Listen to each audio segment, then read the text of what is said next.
Welcome back to the Crypto's Key Conversation. We're going to continue on our series here going over Biden's executive order action on the crypto market. Cointelegraph obviously has an article here. In our past videos, we covered a lot of these articles. The Barron's article, Bitcoin Magazine, Cointelegraph, Coin Briefing, Bloomberg, Investopedia, CoinDesk. There's so many articles going out about this executive order that's created a lot of fear, uncertainty in the market.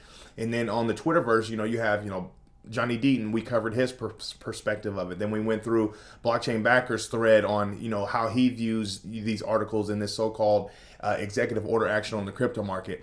But I wanted to further touch on this topic because I found this great video on Kiko News that has Scaramucci on it, and he kind of gives his perspective on kind of what's going on with this whole Biden executive order action on the crypto market. So let's take a listen in.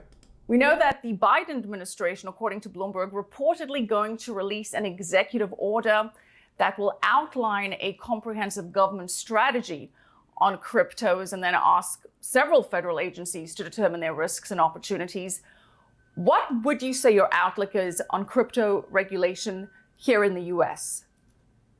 Well, those two measures are actually bullish. So just imagine this nascent token, this nascent cryptocurrency 10 years ago with a very minute market cap, people laughing at it as being irrelevant.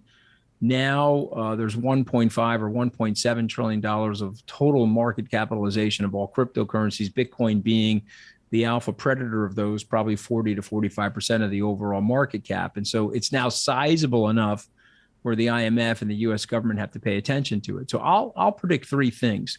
This will go way slower than Bitcoiners would like it to go. Number two, there's a lot of Bitcoiners out there that are libertarians. They want absolutely no regulation. Too bad on that. You're going to get some fairly stringent regulation. And number three, despite governmental attempts, whatever they may be, Bitcoin is with us to stay. The Chinese government is always saying they're banning Bitcoin or we're getting rid of Bitcoin, but they know Bitcoin exists in their culture and in the system. It can be stored on a USB and carried around in somebody's pocket. So it's not going away. I have taken the belief, and perhaps this is too optimistic, that Bitcoin will be okay in the United States because it already has been deemed as property by the IRS. And so the IRS treats Bitcoin as intangible property. I didn't learn many things in law school. I think one of the first things I learned, Michelle, was not to be a lawyer. That was an obvious thing I learned in law school.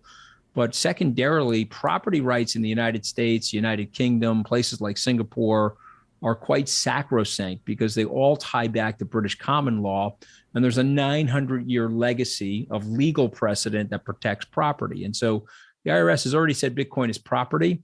It's going to be very, very tough for the United States, given that designation, to ban Bitcoin or to overly regulate Bitcoin. There would likely be administrative court relief because of it. So it's going to exist. Guys like Gary Gensler are super smart guys. Before they got into the regulatory rubric and are wearing a political hat, he was teaching a course on blockchain at MIT, and he was espousing the virtues of blockchain. And so I don't think he wants to cede the intellectual capital and all of the potential business opportunities and jobs that could come from the cryptocurrency industry to other countries. So my guess is that they'll come up with an answer here. And I'll say one last thing, because I think this is important. The progressives I cannot figure out because they don't like the big banks. They know that decentralized finance can help the underbanked. It's a long-term reduction in fees. And it's an empowerment movement for poor people, ultimately, if you really understand it. And yet they hate it. So they don't like the big banks and they hate Bitcoin. The only thing I can surmise is that they think that some people are getting rich on Bitcoin. And of course, we know socialists hate rich people and they hate seeing people get rich. So maybe that's the reason. But I think it's a big mistake. This is happening and they're not going to be able to stop it. And just remember, the regulators wanted to stop Uber in the United States. Yeah. And the people won out. The people wanted Uber and the regulators weren't able to stop it. Bitcoin currently has 47 million wallets. You've heard of a decentralized autonomous organization. Well, Yeah, Bitcoin is a DLO. It's a decentralized lobbying organization. Don't forget that about Bitcoin. There's 46 million people that are political activists as it relates to that one political issue. So you're surprised that it's not getting more.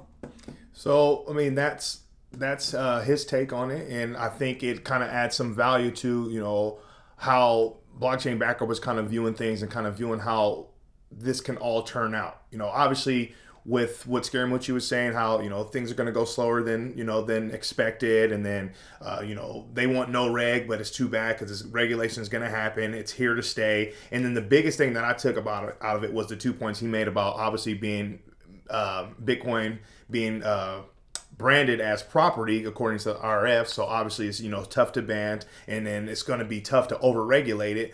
And then the fact of like just in the entire crypto space in general, just like the whole jobs and opportunities and innovation that comes about when it comes to the crypto market. Like our government, yeah, we are technically far behind, as they say, when it comes to other countries and how they're adopting and accepting Bitcoin and cryptocurrencies. But it's like, is our government, our president, really going to allow all that innovation, all those jobs to leave our country, to really keep us behind?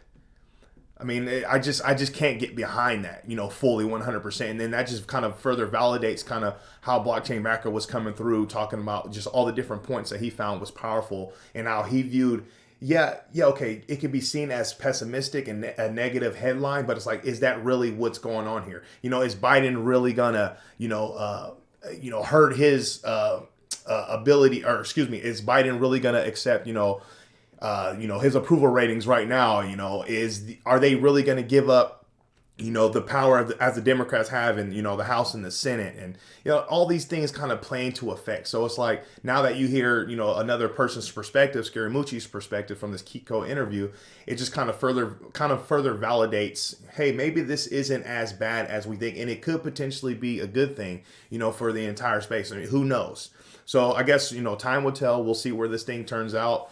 I mean, I know for me in particular and my wife, we're going to continue to accumulate. We have high conviction on this space. We have high conviction on Bitcoin, Ethereum, XRP, and all the other assets that we invest in. We truly believe we're on the right side of history with it. So we're going to continue to hold on strong. So with that being said, stay strong out there. Be safe.